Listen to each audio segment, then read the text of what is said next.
कल सुबह जो सवेर घरवारी अची चांहि ॾिनी, गरम गरम चांहि जो कोप मुंहिंजे हथ में। तेसिताईं हिन मूंखां मोबाइल घुरियो।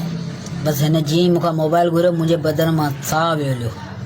गरम गरम चांहि जा ढुकाया बेख़बरो थियोसि, पर वरी हिन ॿिए वारे चयो, मोबाइल ॾियो न तव्हांजो, मुंहिंजे मोबाइल में पैकेज ख़तमु थी वियो आहे, मूंखे कॉल करणी आहे। बसि मूं ॾकी ॾकी मोबाइल ॾिनोमांसि।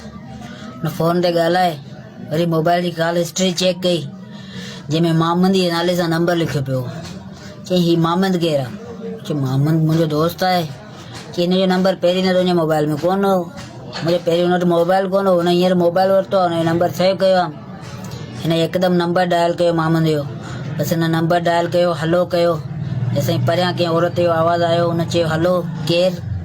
बसि हिन कॉल कटी ऐं शुरू थी वई।